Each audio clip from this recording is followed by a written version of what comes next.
tentang kosmologi manusia. Ya, menurut Mula Sadra, manusia punya 3 kosmos.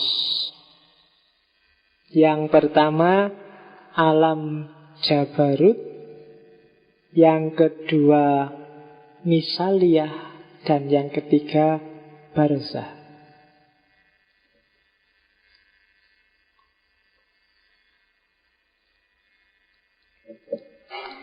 Alam Jabarut itu alam fisik. Tangan, kaki, hidung, mata, kumis, rambut, alam fisik. Kalau Misaliyah itu alam intelektual, rohani. Dan Barzah itu alam perantara. Kayak alam barzah itu kan, kubur itu kan perantara dari dunia nyata ke akhirat. Barzah juga alam perantara antara alam nyata dan alam rohani. Jadi ada talinya yang menghubungkan antara fisik kita dengan rohani kita, namanya barzah. Nah, tubuh manusia itu ada yang di alam fisik, ada yang di alam barzah. Cuma yang di alam barzah itu sifatnya rohani. Kalau menurut Mula Sadra itu kayak cermin, kayak imajinasi kita dalam mimpi. Mimpi itu kan nggak ada materinya, nggak ada ruangnya. Tapi tetap kamu ketemu materi kan dalam mimpi. Ketemu temenmu, ketemu mobil, ketemu laptop, ketemu gunung, ketemu kampus. Yang kamu temui itu materi, tapi dia tidak ada materinya. Itu alam barzah.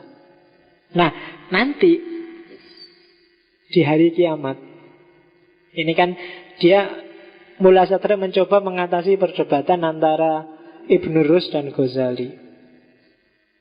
Yang dibangkitkan itu ya jasad kita, cuma bukan jasad fisik yang duniawi, tapi jasad fisik yang tadi barzakhi tadi. Jasad fisik yang bisa ditemui di mimpi, jasad fisik yang bisa ditemui di imajinasi. Kan ada perdebatan antara Ghazali dan Ibn Rus, meskipun gak sejaman. Katanya Ghazali mengkritik Ibn Sina bahwa katanya Ibn Sina besok yang disiksa itu rohaninya. Karena jasad kan sudah hancur begitu dikubur di tanah.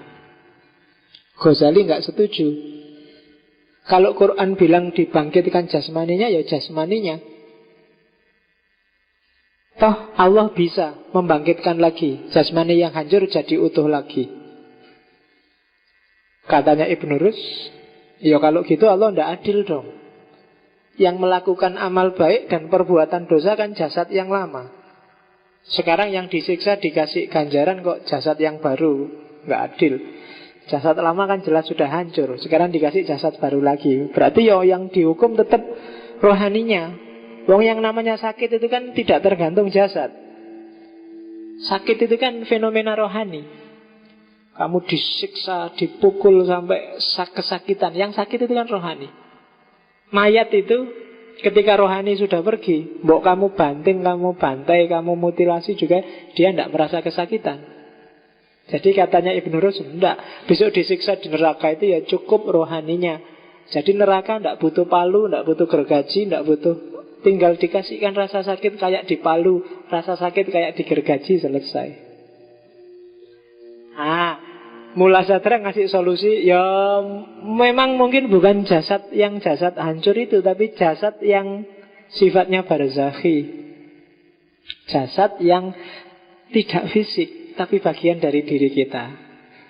Nah itu meskipun sebenarnya nanti kalau ada Ibn Rus mungkin bisa dibantah lagi itu. Ya podo wae. Rohani itu. Jadi tidak dalam bentuk fisik, tapi dalam bentuk identitas. Tapi yang jelas ada alam Jabarut, alam Misaliyah, alam Barzah. Di atas itu ada namanya alam Malakut nantinya. Sampai nanti puncaknya ya alam ketuhanan, alam lahut. Oke, itu kosmologi. Ini terakhir, asfar arba'ah.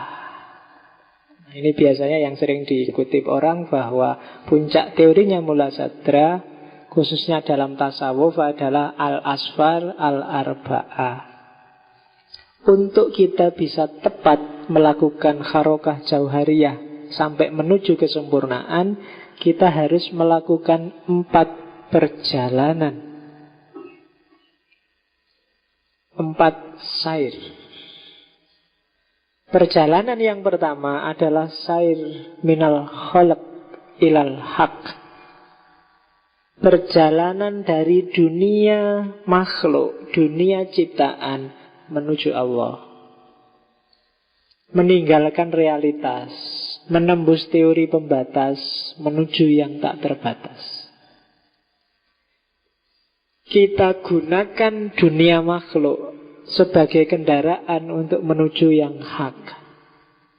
Di perjalanan pertama, kita masih ada di dunia nyata, tapi kita bergerak mendekati Allah.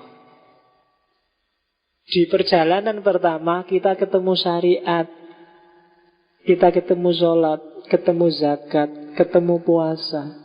Ini adalah upaya-upaya untuk mengatasi realitas. Jangan terjebak di dunia ini, jangan terjebak di dunia makhluk. Kita harus berjalan menuju Allah. Jadikan sholat, jadikan puasa, jadikan haji, jadikan realitas sekelilingmu sebagai pijakan untuk menuju Allah. Itu perjalanan pertama. Harus dilewati, tidak bisa diloncati. Kenapa? Karena kita manusia, kita makhluk. Kalau perjalanan pertama sukses, kita akan ketemu dengan perjalanan kedua. Sair bil haqqi fil haqqi. Ketika perjalanan pertama sukses, kan kita ketemu Allah sudah, karena tadi menuju al-haq. Begitu kita ketemu Allah, mari kita nikmati perjalanan dengan Allah di dalam Allah. Biasanya ini yang dilakukan oleh para sufi. Uzlah, riyadoh, suluk, kasyaf, makrifat, ittihad, hulul, dan lain sebagainya lah, konsep-konsep sama. Itu kan perjalanan bil haq fil haq, perjalanan di dunia lahut, perjalanan di dalam Allah. Perjalanan kedua, setelah tadi kita nyampe di Allah lewat kendaraan pertama. Kalau kita sukses mengembarai dunia ketuhanan, saatnya kita kembali. Jangan berhenti di sana. Karena umat, masyarakat juga butuh pencerahan seperti kita. Perjalanan yang ketiga adalah sair minal haq ilal khalq, dari Allah menuju makhluk. Jadi kembali ke tengah semesta, namun batinnya sudah terikat oleh Allah. Melihat segala sesuatu sekarang sudah enggak tertarik lagi, karena yang ada di matanya hanya Allah. Jadi kalau sudah nyampe dunia Allah itu, dunia sudah enggak penting dan tidak menarik lagi. Begitu dia kembali ke makhluk, ya melihat segalanya adalah manifestasi dari adanya Allah. Sair minal haq ilal khalq. Dan perjalanan yang keempat, yang terakhir, sair fil khalq bil haq. Perjalanan di dalam makhluk, yang sekarang sudah nyampur dengan makhluk, seperti tadi perjalanan awal, tapi sekarang Allah ada bersamanya. Kalau dia ngomong, Allah jadi mulutnya. Kalau dia jalan, Allah jadi kakinya. Kalau dia bergerak, Allah yang menggerakkan. Takhollak bi ahlakillah. Jadi sekarang beraktivitas bersama manusia, sudah Allah yang ada dalam dirinya. Mewarnai dunia dengan cinta ketuhanan, membantu sesama berlayar menuju Allah. Karena dia yang sudah tahu alamatnya untuk ketemu Allah, maka sekarang melakukan perjalanan puncak. Sair fil kholq bil haq. Biasanya kalau para sufi, perjalanan keempat ini wujudnya adalah mungkin bikin torekot, mungkin bikin lembaga, bikin yayasan, bikin perguruan, bikin pondok pesantren. Itu sair fil kholq bil haq. Jadi ada 4 perjalanan. Yang pertama perjalanan menuju Allah, yang kedua perjalanan di dalam Allah, yang ketiga perjalanan dari Allah, dan yang keempat perjalanan dengan Allah. Nah, itu al-asfar al-arba'ah. Nggak usah tanya saya ada di mana, kita baru ancang-ancang mau masuk ke yang pertama. Nggak usah, saya ada di mana ya Pak? Alah, paling yang pertama aja belum kamu. Baru belajar untuk melakukan perjalanan pertama. Ya semoga kita ngalami perjalanan kedua. Syukur-syukur bisa ketiga. Dan alhamdulillah kalau sudah nyampe keempat. Harus diusahakan untuk menuju tadi. Caranya ya al-harokah al-jauhariyah. Gerakan yang substantif. Itu al-asfar al-arba'ah, 4 perjalanan. Dan Mula Sadra sendiri menjalankan 4 ini. Diawali ketika dia ahli semua ilmu-ilmu keislaman, ahli teologi, ahli fikih, ahli Quran, ahli hadis, dan melakukan sair yang pertama. Sampai puncaknya kemudian dia melakukan uzlah, tak bilang tadi. Melakukan uzlah 7 apa 11 tahun. Itu perjalanan di dalam Allah.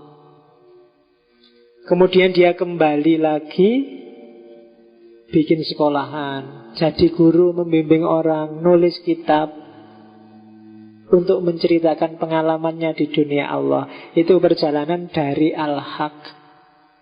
Dan terakhir segala aktivisme sosial, aktivisme keagamaannya untuk membimbing orang, membimbing murid-muridnya, melahirkan sair yang keempat, yaitu perjalanan dengan Allah. Jadi teori ini hasil kristalisasi sebenarnya perjalanannya Mula Sadra sendiri, yang disarankan juga untuk semua kita harusnya juga melakukan 4 perjalanan ini.